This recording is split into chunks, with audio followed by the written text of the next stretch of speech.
Alright, Merry New Year's everyone, and have I got an insane story for you. So Lad Bible says man becomes one of the first to be punished for catcalling a woman in the street. Oh, not the catcalling. So this happened in the UK, obviously. They have got some of the shittest hate speech laws in the world. For the first time in UK history, a man has been fined for catcalling a woman on the street. The Guardian reported officials from Redbridge Council, with the support of Metropolitan Police, fined the man £100, AUD 179.6 or USD 121.1, whatever, in an effort to crack down on sexual harassment. The council say they had used a Public Space Protection Order, PSPO, to enforce the charge of catcalling. I'm just going to make this comment, right? Catcalling is flirting. It's the street equivalent of going up to some chick in the bar and saying, "Hey, how you going? You want to have a dance? Wow, you're really beautiful. You want to catch up for a coffee one time?" And without flirting, none of us would exist,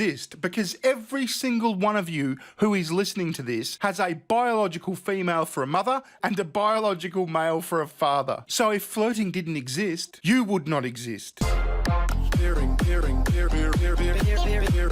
Well, hello there, ladies and gentlemen. Are you a cunt? If so, you might want to purchase one of Bearing's hats that says cunt. The U is a hash symbol, so you can get away with wearing a hat that says cunt at children's birthdays, family events, weddings, and funerals. Get your hat that says cunt at the link in the description.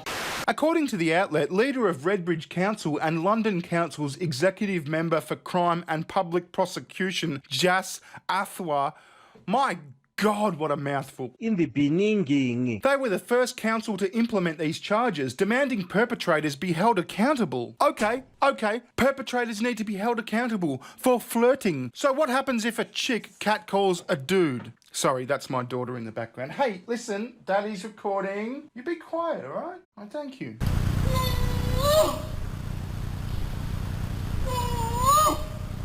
He added, "This fine is a strong start and will serve as a statement of intent. We will not tolerate harassment of women and girls and will target those men who do not heed this warning." It's so English, isn't it? "Sir, you must heed this warning, good sir. Heed.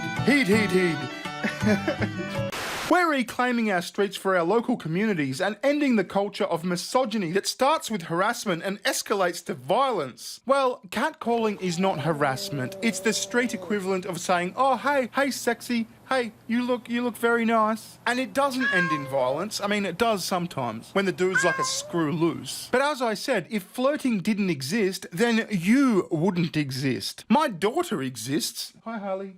No, don't you play with that. No, that's Dad's guitar. You've got your own guitar. Anyway, this is just ridiculous. If the man doesn't pay the fine in 28 days, he will appear in court and potentially face a prison sentence. There have been attempts in the UK to address harassment following the death of Zara Alina, who was murdered on the streets of Redbridge this June. Okay, firstly, you don't pay the fine, you get a prison sentence. Imagine sitting in the holding cell, like you're on remand, and some big bad murderer goes, "Hey, what are you in for?" And you go, whistling in the street.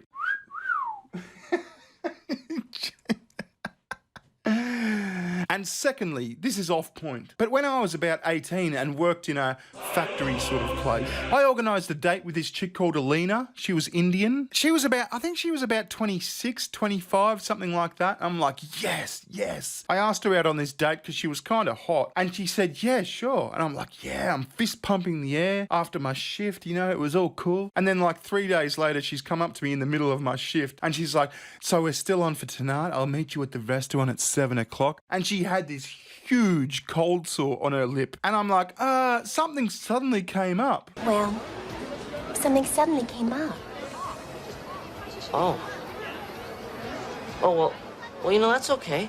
As a result, ministers have said public sexual harassment would be made an offence and have backed legislation brought forward by MP Greg Clark in a private member's bill. The bill aims to criminalise antisocial behaviours, including purposefully walking behind someone late at night, making aggressive or sexualised comments towards them, obstructing their path or driving slowly near them in public. The government has also warned that if the bill successfully passes through Parliament, perpetrators could face up to 2 years in prison. I mean, purposefully walking behind someone late at night. I mean, how close behind them do you have to be purposefully walking behind them? Like, if you're 200 metres behind them and just happen to be walking up the footpath behind them, are you a sexual harasser? Home Secretary Suella Braverman said the bill's purpose was to make a woman feel safe while walking the streets. We're putting the needs of victims at the heart of our decision, which will mean the criminals who commit these acts face the consequences they deserve, Miss Braverman said as per BBC News. According to data compiled by the UN Women in UK, 97% of women aged 18 to 24 have experienced sexual harassment in public spaces. Additionally, merely 4% of women said they had reported the incidents of harassment, while 45% believe that reporting incidents to the police wouldn't change anything. Well, ladies and gentlemen, that is stupid. As I have highlighted, I have a number of questions. Does a chick get in trouble for this? I've been catcalled by chicks before. I mean, admittedly, it was my grandma and my mother. But still, I felt used and humiliated. And what is free speech if you can't go... Good God, we're all effed. And I say effed because you can't swear on YouTube anymore, apparently. Anyway, I'll leave it there. Thank you very much for watching. If you have any comments, leave them down below. Or at my super duper gay half stepbrother-in-law's Twitter account, bskills with 3 L's and an at the start. Thanks. I'll see you in the next one. Ta-ta. Goodbye. You say goodbye to everyone, Harla. Go on. Say bye. Recession, session. Getting better times, getting better times.